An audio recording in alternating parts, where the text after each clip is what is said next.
Our most profound stories sometimes come to light in the humblest of circumstances.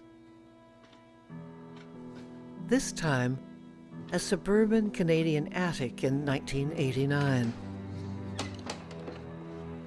And the discovery of an old and long-forgotten box.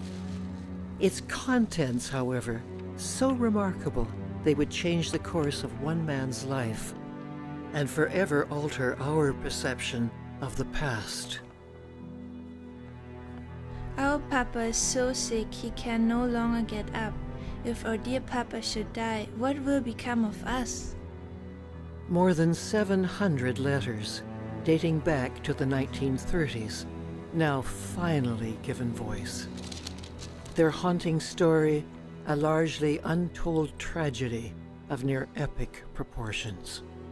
Our Peter is still not to be found. Lisa has frozen her feet. If we do not soon get help, then we are staring death in the face. Written in German Gothic script on scraps of paper now faded and fragile, the letters are a powerful testament to the incarceration of millions of people, many of them Mennonites, in the notorious Russian Gulag. I cannot describe how we have already wept for our son. Thousands of tears have already flowed from his dear mother's eyes. A shocking, real-life account of one of the darkest and most defining chapters in the history of the Mennonite people.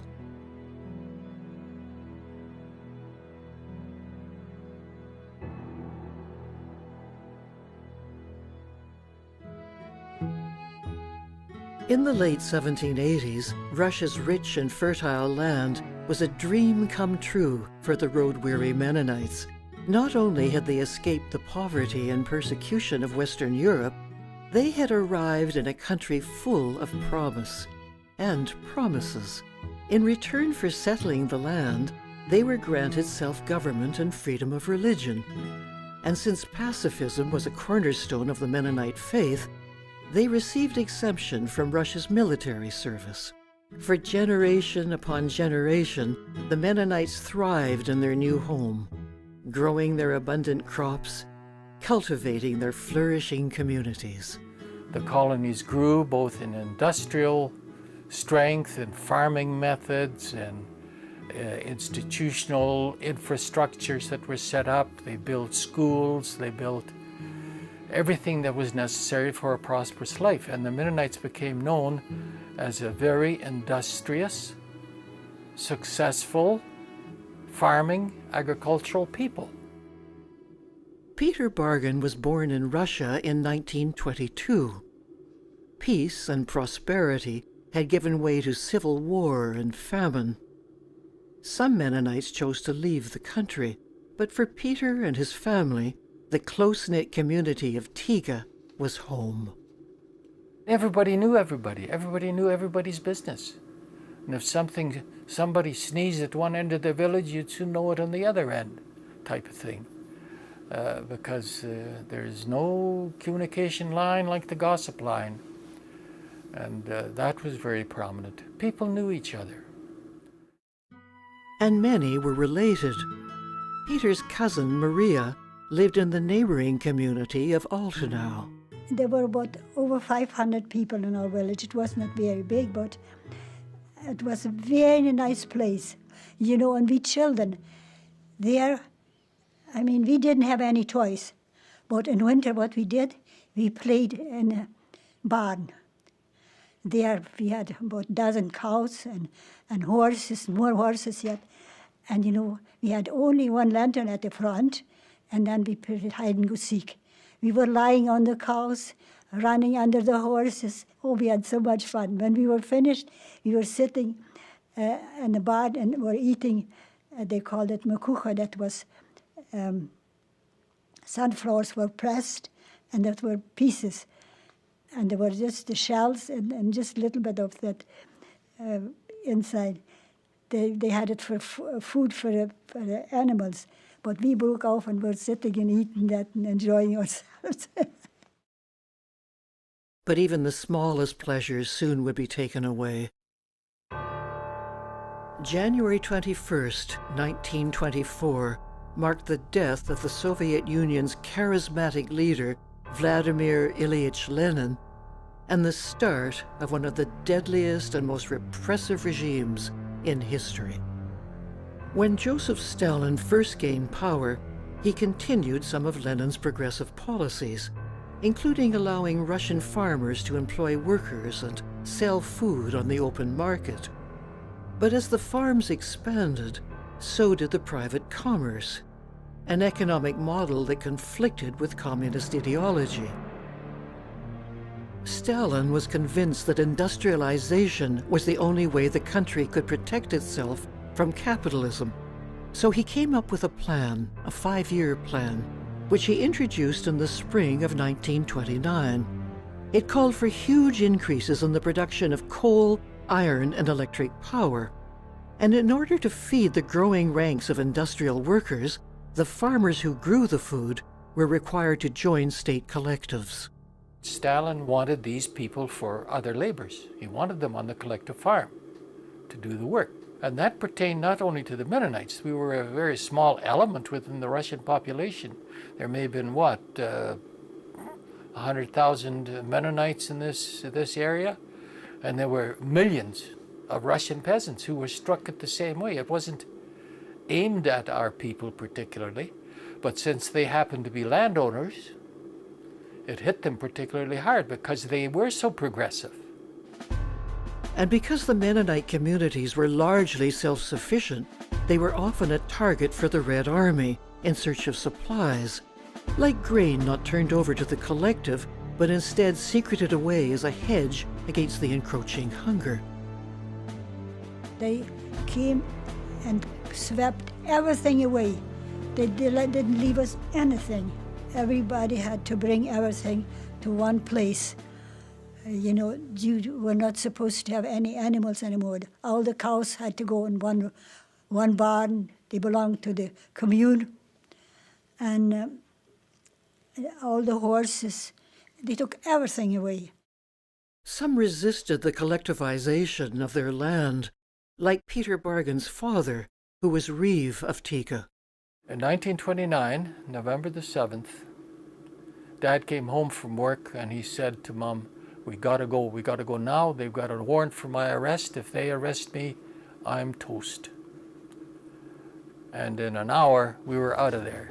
The table was set for supper and everything was in order. The dog was on its chain and the horses were still in the barn. We put together what we could get, our blankets or whatever, not very much, into a buggy with our uncle, Abram Bolt, driving, headed across the fields towards Orloff, where our grandparents lived. We stopped there.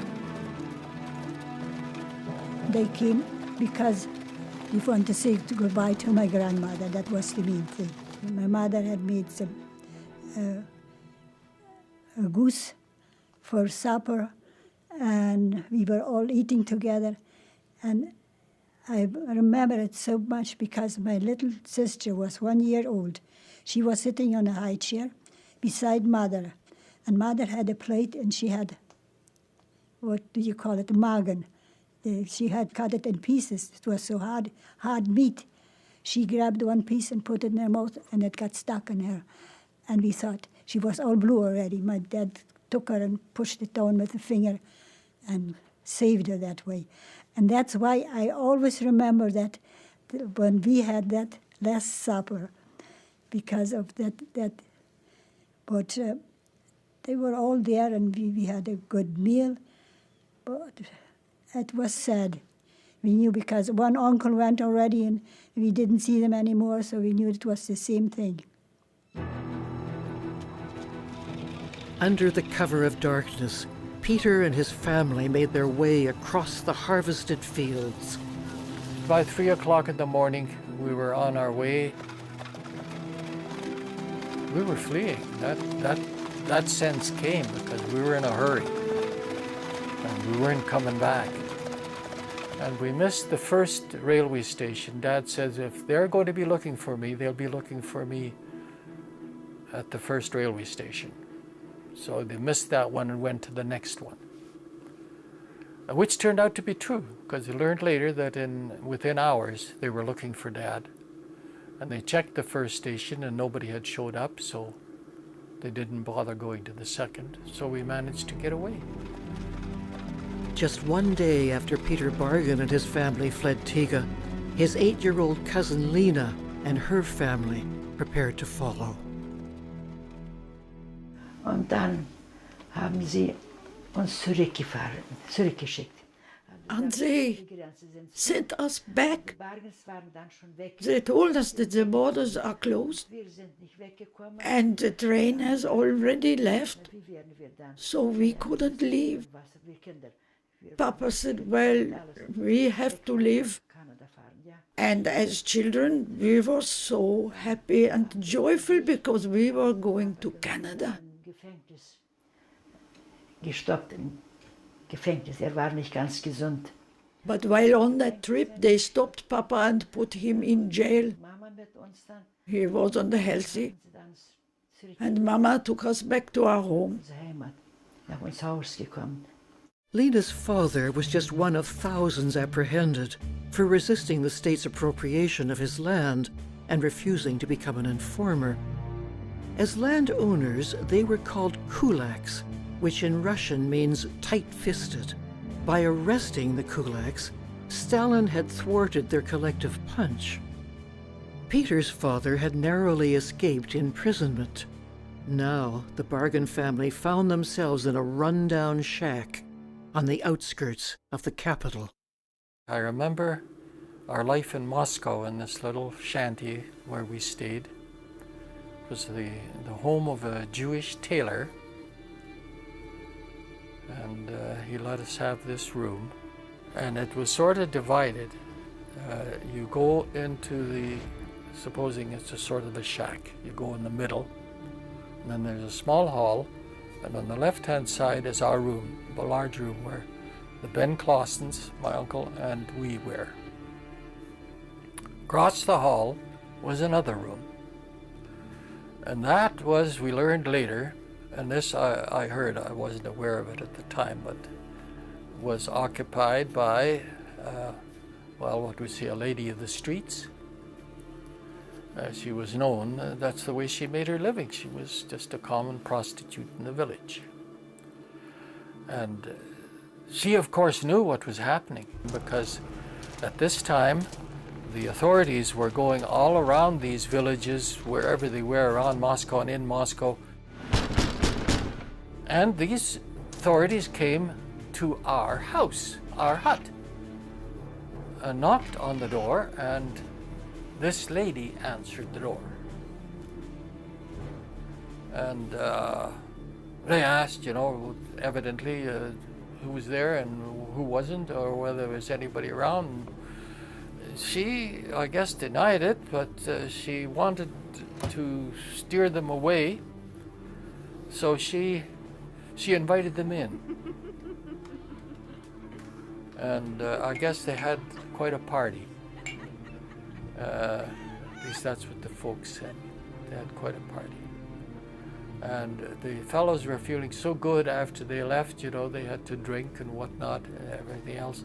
They forgot all about their duties, and she sent them on their way, and then she looked in to make sure we were okay. So we owe our life to that lady, whoever she was, God bless her. Peter Bargen and his family had eluded capture, but they knew that their only real hope of survival lay in leaving Russia. Peter's father had to somehow secure all the necessary papers.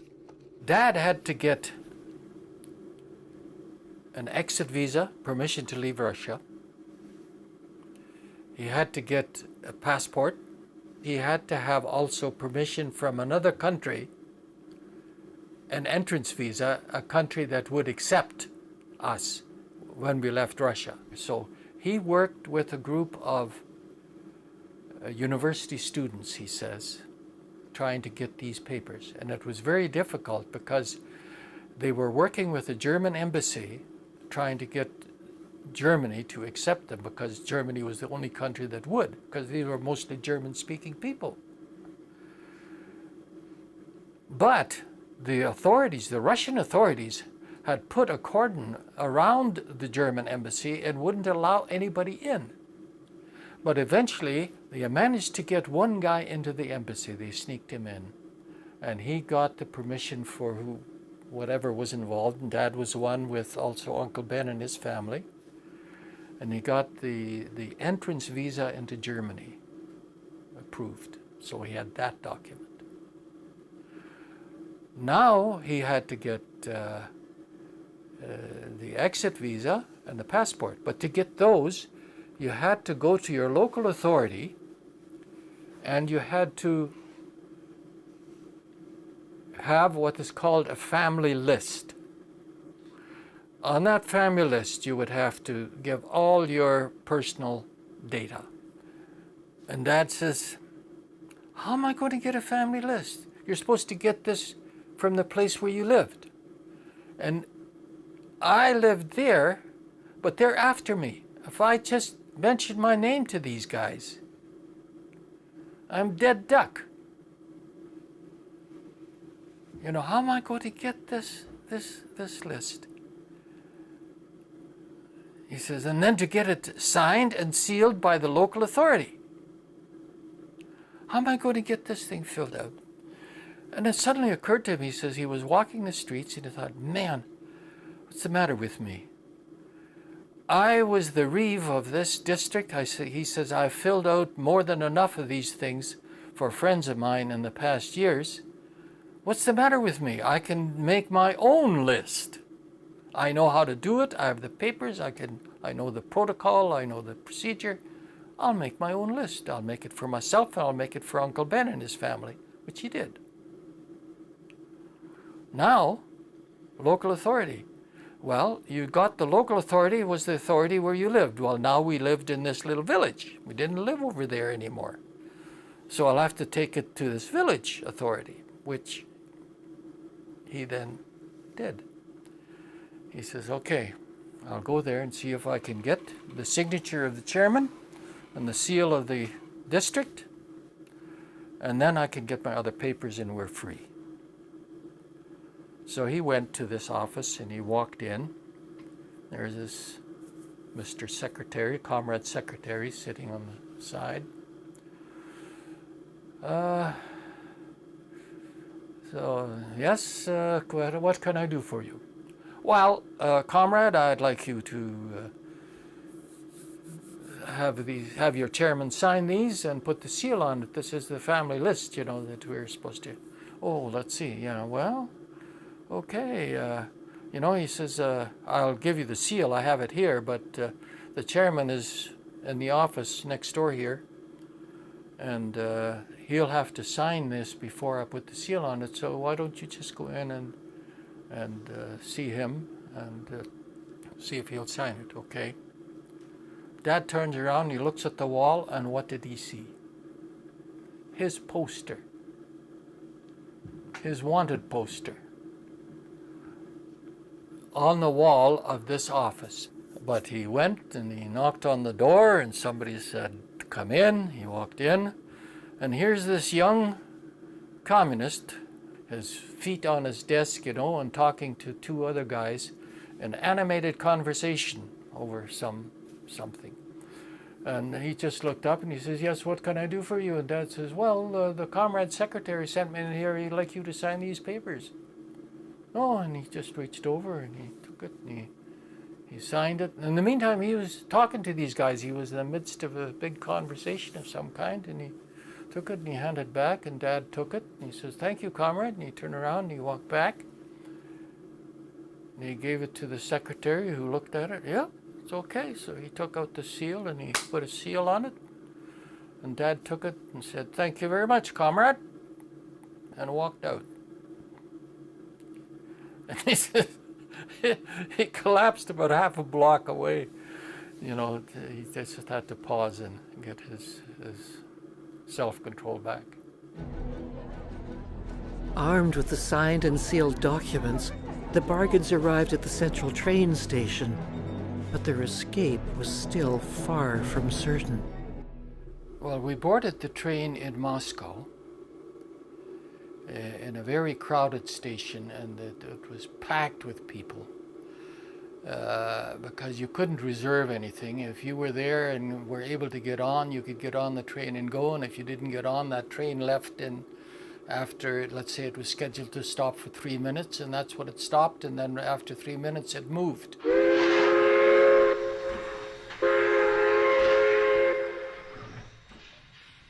Of course, you never knew whether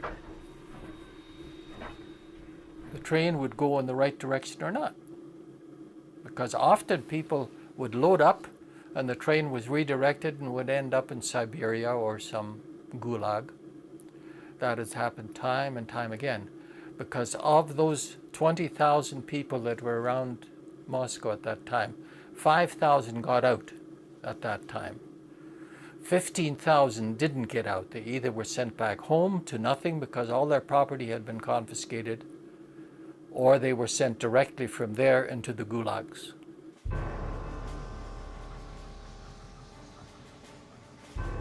I think it was about a day and a half travel from Moscow to the Latvian border. Now, at the Latvian border, there's a beautiful, in a sense, a very formidable gate of wrought iron. It looks like wrought iron, with a red star on it and everything there, and that marked the boundary between the two countries. We stopped just before this gate. It was called the Red Gate because there's a big red star on it. And at that point, everyone had to get out of their cars, unload their baggage, open their bags, or whatever they carried with them, have them inspected by the authorities, everything taken away, like any money or jewelry or things of that kind. The women had to undo their hair so that they could hide nothing in their hair, and the women in those days wore usually long hair with pigtails and big buns, you know, so that you could hide a robin's nest in there if you wanted to. So they were thoroughly examined to make sure that they could take nothing. And then when we were all unloaded and examined and so on, we were allowed back on the train, and then the question still remained, is this train going to proceed or is it going to go back? Because there had been occasions in which train loads had been sent back to Moscow because they had evidently found something that they didn't agree with, so the train was sent back and the people sent into exile or whatever happened to them. Well, it went forward.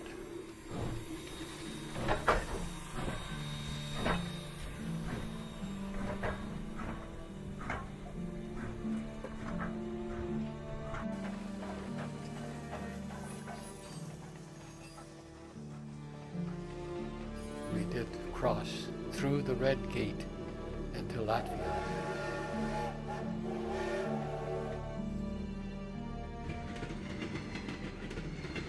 And then when it got to the Latvian side, it stopped, and the door opened and a Red Cross nurse came on. She says in German then, "Ladies and gentlemen, you are now in Latvia."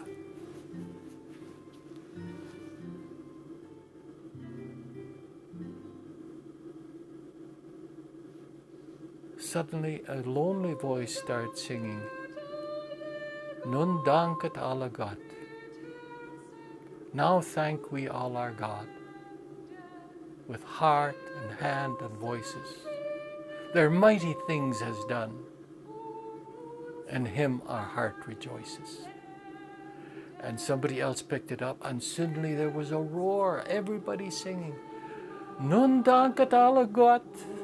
You know, I'll never forget that scene. The people rushed out of that train. They looked around, they ran out, they kissed the ground. At least they knelt, you know, and the joy. We were out. We were in Latvia. The Bargens made their way to Canada on what would be the last train out of Moscow. And while they continued to follow their faith, those left behind were denied even their religion.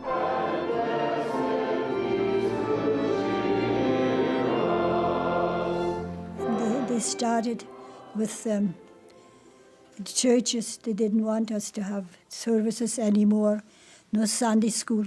And my mother took the Bible and was hiding it in the attic. And then she went always up to reading it there, because in school they asked us, do you have a Bible? Do you pray?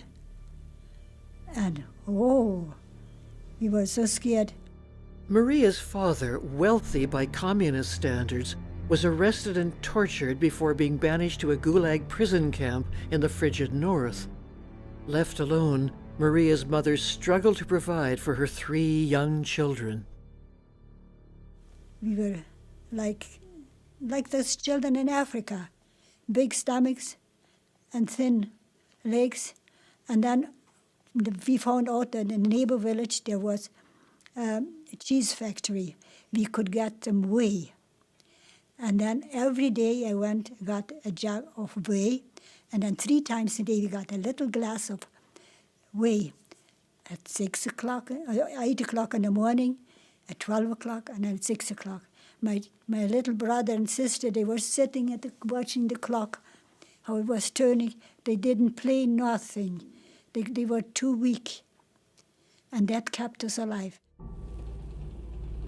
Many were sent to Stalin's infamous Gulag, including Lena and her family, now reunited with their exiled father. Dann haben sie uns als Kulaki. They relocated us as kulaks. Ich werde sagen, wie wir später. Haben sie es rausgeschickt. Haben sie uns geschickt nach dem. They sent us to the Ural, where it was very cold. Bruder, der war 16 Jahre. Papa's brother, my uncle, he was 16 years old at the time. Ausgesiedelt mit uns zusammen. Und weg aus dem Papa. Naja, and they sent him and Papa with us to the Ural. Und da war ein großer Barack war da. We arrived at Lunovka, where there was a barrack, a huge barrack, and many people like us already there. They gave us sections. The sections were 2 meters by 2 meters for 9 people. All of us 6 children and Mama, Papa and his brother. Und dann Papa sein Bruder dann. Papa, who was sick, he was very sick. He was laying in the corner, and all of us children, we were laying practically on top of each other. We had nothing, so we wrote begging letters to Canada. The farming community of Carlisle, Saskatchewan became home to the Bargens in the spring of 1930. It was then that the letters began to arrive. I think we have 1 or 2 letters that are dated in 1929.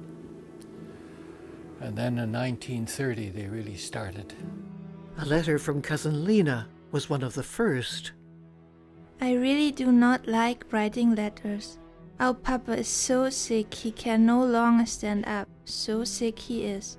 If our dear Papa should die, what will become of us? In many regions, contact with the West was a criminal offense, but the Mennonites continued to find a way, any way, to reach out. Kann ich nicht sagen, wo Papier haben. I don't know where the paper came from. I think that my parents took newspapers from the outside and cleaned them so we could write on them. Where the paper came from, I don't know. the Mennonites overcame every barrier to tell their heartbreaking stories, like this one from Peter's uncle. We find it hard to cope with the many obstacles which are thrown in our path. And the most difficult is that it has to strike our child. My thoughts are with her in prison. How that poor child will already have begged and wept, if only she does not sink into the depths of despair. Not only is her body being ruined, but her whole being, soul and spirit are being brutalized and killed. If writing the letters posed a risk, getting them out of the Gulag was more difficult still.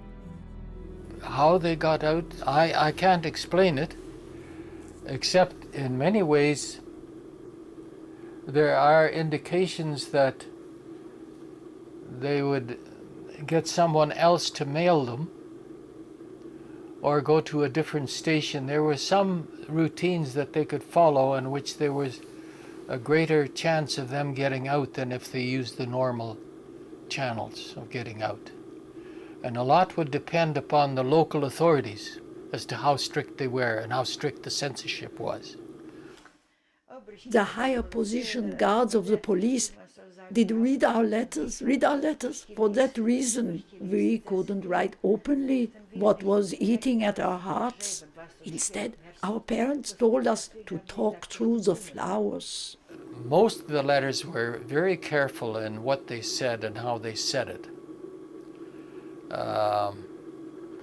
Much of it disguised in a way that the reader would understand because they had common background experience, whereas somebody not acquainted with it would not understand what was being said.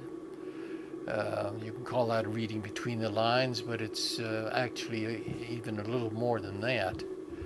In German, they call it talking through the flowers.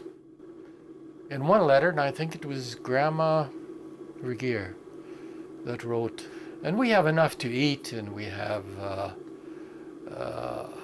lot of SB, and we have enough to wear, and we're very happy and content, and it's just as nice as as it says in 2 Corinthians chapter 4, verses 7 to 9. You look up SB, and it means sour bread. That's what it meant in German. You look up 2 Corinthians 4, which says that we are being persecuted. We die every day, but we are not killed. And it goes on about the misery and they're being stamped on, but we do not lose faith because we know what we believe. So it is exactly opposite to what was being said in words. They know that the reader to whom they're writing will know Scripture and will have Scripture to look up on. But they also know that a communist censor wouldn't dare have a Scripture in his desk to find out what that reference was. If they were caught, they'd be shot. Day after day, those condemned to the Gulag labored away under deplorable conditions. There's a letter in there with a sketch of where my cousin, Tina Regier, who were in exile, drew a picture freehand of the place she was working, and it's a smelter. She was 12 years old. She was pushing carts of ore and things like that in a mine and in a forge. This is what they were doing until they worked them to death, or they dropped dead or died of disease or whatever.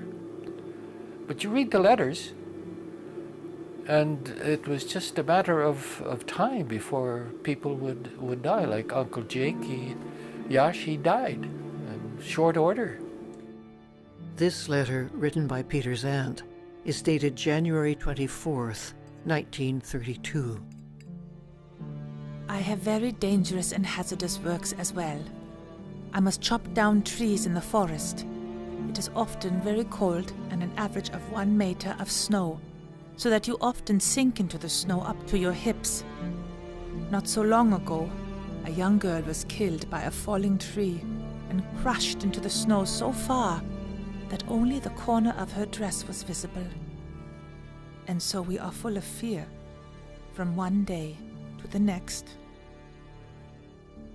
So often they'd get a letter, and then Mum would sit at the table, we would be eating, and she would be crying her heart out, and we could never figure out. We say, "Mum, why are you crying?" "Well, got a letter from Grandma, and she's not very well," but they would never tell us what was really going on. What was going on was a living hell for Peter's extended family. Although Maria's father had been released in 1936 in order to service the farm machinery back on the collective, his relative freedom was short-lived. 10 months later, they took him, and when he came and said goodbye to us, he said to me, "You have to help Mom. You are the oldest." And when he stood in front of my brother, he says, "My dear son, we won't see each other anymore." He knew it. Maria's father and Lena's father perished in exile. Lena's brother died in prison. Her sister was locked up for 9 harsh months. But it was the arrest of her mother, who was then paraded in front of the children's school, which remains seared in Lena's memory. In every sled was a man, a policeman, with a gun and a dog. They took all the mothers. They took the mothers from the village, and since we couldn't go with our mothers, we yelled, "Mama, Mama, Mama, where are you going?" Mama only replied, "Go home." We couldn't go with her. Then they drove by and they were gone, with the man with the gun and the dog. Watch out. That's how it was. While Lena struggled to care for her younger brother, her mother endured repeated torture.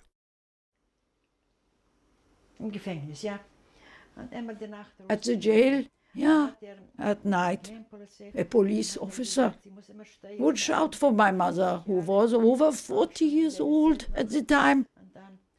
He said she burned 200 hectares of forest and she poisoned 200 cows.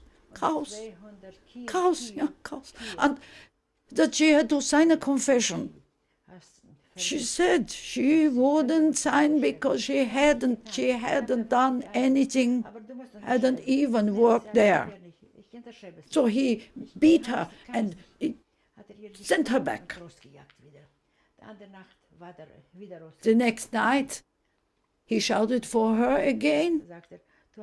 And again he said she'd burned 200 hectares of forest and poisoned the cows. This went on.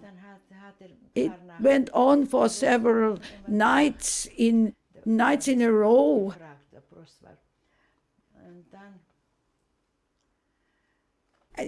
And then, finally, she said she would sign whatever he wanted.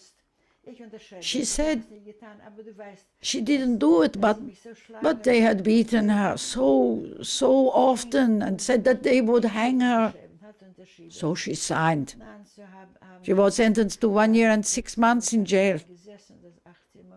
After 8 months, she was released by one of the men who said to her, "Mrs. Regier, you signed a confession. Never, ever sign anything like that again, even if they beat you." She said, "What could I have done? You all beat me." He said, "Just go through that gate and never tell anyone that we beat you. Be quiet about it." That's how it was. In 1937, the letters slowed to a trickle. By 1938, they had stopped. Stalin's reign of terror may have silenced them, but the Mennonite people would not be broken. They saw the misery, they saw the starvation, they saw the torture. And you wonder, how in the world can their faith sustain them? What comes through loud and clear in the end, when you get everything pushed aside, is their faith in God. For 50 years the letters lay untouched, the stories silent. It was as if they were waiting for the one man fated to find them. In 1989, we were living in Kelowna, and we were visiting in Manitoba, and we were visiting my brother. And he said, "You know, Peter, I got a box upstairs. It's in the attic. It's been there since Mom and Dad died. I put it up there because it's a box with all sort of papers and letters in it. I don't know what to do with it. It's just cluttering up the place, and I'm just cleaning up. Would you have a look at it? If you want it, you can have it. If not, I'll throw it out." So I said, "Well, I'll take a look at it." So he got this box full of all this stuff. And I just looked at the top letter, and it was written in German Gothic script, dated 1930. I couldn't believe it. I says, "Frank, do you know what you got here?" "No," he says, I didn't look at it. I says, "I'll take it." Peter and his wife Anne spent the next 3 years translating the hundreds upon hundreds of letters. We would sit around the kitchen table and cry very often, particularly over some of the letters, and just amazed at what we were finding and what we were understanding. Well, that's when we began to understand our story. Suddenly this past history became alive. It's terrible when you think of it, that men can do that to other people. And the name, I don't care of what kind of ideology you have. But that's what they had to go through. And I know, you know, their story is no worse, I suppose, than much that is happening today in many parts of the world. But the inhumanity of man to man can reach unbelievable depths.